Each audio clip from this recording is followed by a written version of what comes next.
So దీన్ని ఎలా చూడొచ్చు సార్ ఈ ఉదంతాన్ని? అంటే మా లాంటి వాళ్ళకి తెలియకపోవచ్చు వైఎస్ రాజశేఖర రెడ్డి గారి గొప్పతనం కానీ ఇదంతా కూడా.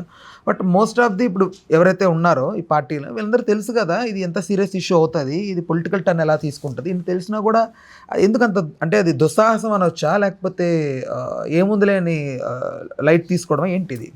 ఇప్పుడు ఓవరాల్గా ఏంటంటే ఏ పార్టీ అయినా సరే వాళ్ళ ఆవిర్భావ దినోత్సవాలు వాళ్ళకి సంబంధించిన యాక్టివిటీస్లో ఏంటంటే వాళ్ళ జెండాలు, వాళ్ళ తోరణాలు, వాళ్ళ బ్యానర్లు, ఫ్లెక్సీలు ఊరంతా కడతారు. అంటే మనలో ఉండాలండి ఎప్పుడైనా సరే. ఇప్పుడు గాంధీ గారి బొమ్మకు తీసుకెళ్లి పార్టీ జెండాలు కట్టారనుకోండి, ఆయన విగ్రహంకి చుట్టూ ఎలా ఉంటుంది? ఆయన ఒక పార్టీ, ఒక కాంగ్రెస్ పార్టీ పరంగా ఒక iconic personality in the entire state. అందులో కడప సర్కిల్లో ఖచ్చితంగా అది డివిజన్ అవుతుంది. ఒంటిమిట్టకి వెళ్ళే రోడ్డు అండ్ కడప ఎంటర్ అయ్యే దగ్గర మెయిన్ సర్కిల్లో నేషనల్ హైవేలో ఆయన విగ్రహం ఉంటుంది. సో దాని చుట్టూ తెలుగుదేశం తోరణాలు కట్టడం అంటే పార్టీ పరంగా వాళ్ళు చూసి విధానం పరంగా అయితే ఆయన మెడకి తాళ్ళు కట్టి జెండాలు కట్టడం ఎంతవరకు సముచితం అన్నది వాళ్ళ విచక్షణగా వదలాలి. మీకు అర్థమవుతుంది. వాళ్ళ వ్యతిరేకించే పార్టీలను పట్టుకుని ఆ రోజు మా అధికారగానం మా దగ్గర ఉందన్న ప్రాస్పెక్టులో దాన్ని ఇచ్చేయడం అయితే ఒక్క దగ్గర కట్టకపోతే ఏమవుతుంది? రాజశేఖర రెడ్డి గారి విగ్రహం కాకుండా ఇంక మిగిలినంతా పసుపుమయమే చేశారు కదా కడప అంతా. ఎవరు కాదంటారు? ఎవరు కాదనలేరు కూడా. కడపలో మహానాడు జరుగుతుంది 3. ఇప్పుడు మనకి రోడ్డు బండ ఫ్లెక్సీలు కడతారండి మున్సిపాలిటీ వాళ్ళు. నెక్స్ట్ డే వచ్చి మేకలకు కోసి ఆకులు కత్తిలు అడిగి పట్టుకొచ్చి పటాపట ఫ్లెక్సీలను తీసి వేసుకుని వెళ్ళిపోరు. మనం మేయర్ ప్రమాణ స్వీకారంకి ఆవిడ కట్టిన ఫ్లెక్సీకే మున్సిపల్ శాఖ మీద పెనాల్టీ వేసింది కదా. అలా మీకు ఎన్టీఆర్ ఆఫీస్ ఉంది ఇక్కడ, Telugu Desam party office, central office. దాని ఎదురుగుండా కేబీఆర్ పార్క్కి కాంగ్రెస్ తోరణాలు ఎన్ని కడతారు చూడండి. రౌండ్ ఇలాంటి పెట్టి ఈ మధ్య కొత్త తరహా ఈ ఫ్లెక్సీలు కడుతున్నారు. ఇదేంటి మా ఆఫీస్ ముందు కట్టారని అవడం అంటే ఏమైనా అర్థం ఉందో దాంట్లో కూడా? ఇప్పుడు తెలుగుదేశం ఆఫీస్లో రేవంత్ రెడ్డి గారు గతంలో తెలుగుదేశంలో ఉన్నారు కాబట్టి మేము తెలుగుదేశం ఆఫీస్కి కూడా రేవంత్ రెడ్డి గారు ఫ్లెక్సీలు కాంగ్రెస్ కడతామంటే ఎంతవరకు బాగుంటుంది? ఆయన పార్టీ విధానాలు వేరు కాబట్టి మనిషి యొక్క ఐడెంటిటీ మారిపోయినప్పుడు, ఐడెంటిటీతో డిఫర్ అవుతున్నప్పుడు అప్పుడు మనం చేయవలసిన పనులు ఏంటన్నది చాలా ఇంపార్టెంట్. ఇప్పుడు ఐడెంటిటీ డిఫర్ అంటే ఖచ్చితంగా రాజశేఖర రెడ్డి గారు is from Congress and is son is YSRCP. తెలుగుదేశంతో ఎక్కడ ఇది లేదు. పోనీ ఎన్డీఏ కూటమిలో ఎప్పుడో ఉన్నారు కదా, ఇప్పుడు కడితే వచ్చింది ఏంటి, అప్పుడు బాగానే ఉన్నారు కదా, అలాంటివే ఉన్నాయి అనుకోండి. ఇప్పుడు దానికి బీజేపీతో విభేదించవచ్చు. శ్యాంప్రసాద్ ముఖర్జీ గారి విగ్రహం ఏదో ఉండొచ్చు, ఇవాళ తెలుగుదేశం తోరణాలు దానికి కట్టారు అనుకోండి. ఇప్పుడు కూటమిలో ఉన్నాం కదా పర్లేదంటే సమాధానం బాగుంటుంది. ఎగ్జాంపుల్ చెప్తాను. సో అట్లా మనం దేనికి కోరి అంటున్నాను. ఇప్పుడు కట్టినందువల్ల ఏమవలేదు, వాళ్ళు వచ్చి తీసుకున్నారు, పాలాభిషేకాలు చేసుకున్నారు, నెక్స్ట్ డే ఏమైంది? మళ్ళీ వీళ్ళు కట్టగలిగారా? అప్పుడు మీకు విచక్షణ అడ్డింది. ఈ విచక్షణ ముందే ఉంటే క్షణికావేశాలకు గురే కొన్ని చేసే పనుల వల్ల ఏమవుతున్నాయంటే కొన్ని అనవసరమైన కాంప్లికేషన్స్, రిప్రికేషన్స్ వస్తూ ఉంటాయి. అంటే దీన్ని అది ఓకే, ఇది ఒక నార్మల్ థింగ్ అని అనుకుంటే, బట్ పెద్ద పెద్ద నేతలు కూడా ఇన్వాల్వ్ అయ్యి మాట్లాడుతున్నారు దీని గురించి. ఏంటి దీన్ని రాజకీయం అని ఎందుకు చేయాలనుకుంటున్నారు దీన్ని? ఇప్పుడు పొరపాటు గ్రాపాటు జరిగింది, కట్టారు, కట్టింది పీకారు, దానికి పాలాభిషేకం చేసుకున్నారు, కడితే ఈసారి ఊరుకోమన్నారు. ఫ్రిక్షనే కదా. గోరుతో పోయి గొడవలాగా తేడా ఎందుకు? ఈ రాజశేఖర రెడ్డి గారి విగ్రహానికి కట్టొద్దు అని ముందే చెప్పేస్తే ఎవరు తలకాయ నొప్పి లేదు కదా. పీకిన తర్వాత ఇంకా కట్టలేకపోవడం అన్నది కూడా ఒక ప్రశ్నే కదా. పంతం కట్టినట్టే కదా, పంతం కట్టింది పంతం జస్టిఫై చేసుకోవాలి కదా. కానప్పుడు అనవసరం ఫ్రిక్షన్ క్రియేట్ చేయడమే కదా. ఆ ఫ్రిక్షన్ దేనికంటున్నా అంటే కొంతమంది ఏమంటున్నారంటే గతంలో రామారావు గారి విగ్రహాలు పగలగొట్టినప్పుడు రానంత పరుషం జెండా కడితే ఎందుకు వస్తుంది అని మాట్లాడతాం. ఆ మాటకు రాజశేఖర రెడ్డి గారి విగ్రహాలు కూడా పగలగొట్టిన ఉదంతాలు ఉన్నాయి కదా. ఇప్పుడు ఎండ్ ఆఫ్ ద డే మనం 8th చేస్తున్నాం, కరసం నేర్చుకున్న 6 నెలలు ముసలాం మనం పొట్టడానికి కరసం ఎందుకు రా అనే సామెతలాగా చనిపోయిన వ్యక్తులు చిరస్మరణీయంగా ఉండాలని చెప్పి వాళ్ళ కోసం పెట్టిన విగ్రహాలను వాళ్ళ మీద మీరు బల ప్రదర్శనలను మీ విశ్వ ప్రదర్శనలు చేస్తుంటే ఎవరికి ఉపయోగం, ఎవరికి లాభం ఉంటుంది?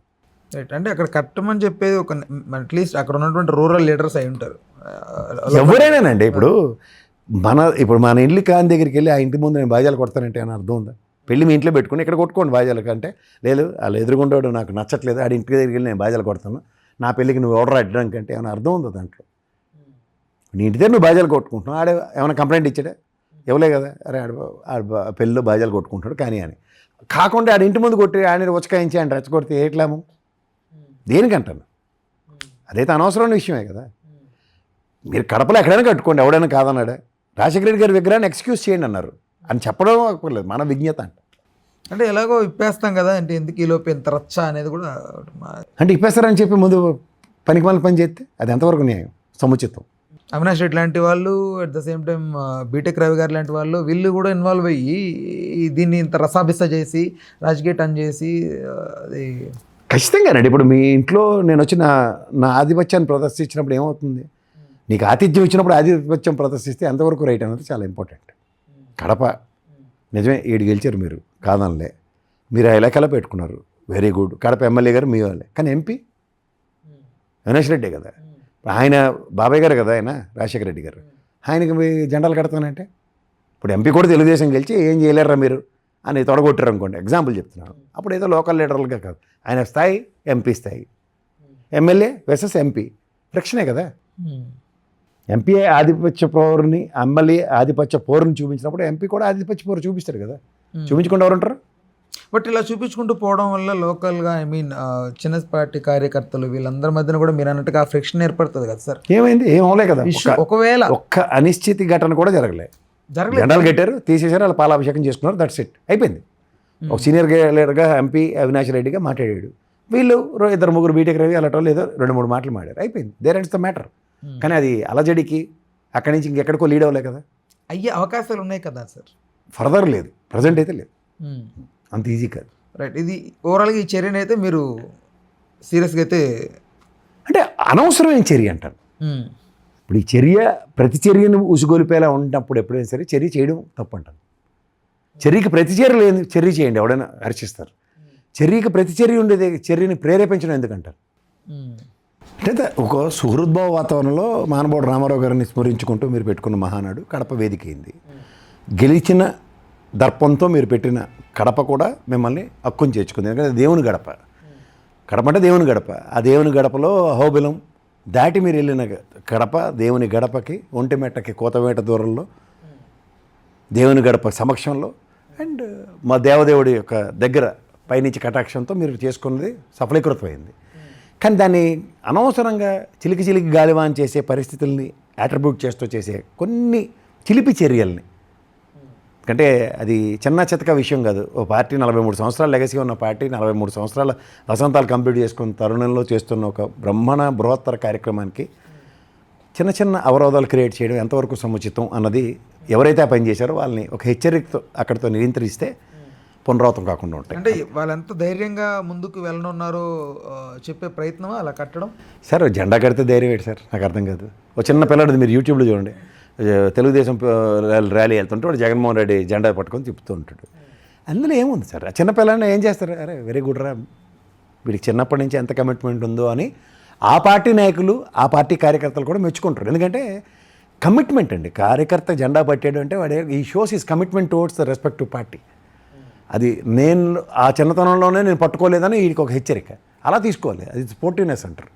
అంతేకాని ఆడు చిన్నపిల్లాడు కాబట్టి ఆడు ఏడు చేయలేడని ఆడు జెండా లాక్కుని ఆ తెరివే మా జెండా పట్టుకోరా, మా జెండా ఊపని అని బలవంతంగా ఇచ్చేయడం అది ఎంతవరకు అన్నది ప్రశ్న. అది చేయకుండా ఉన్న దాంట్లోంచి మంచి గ్రహిస్తే చాలా మంచిది.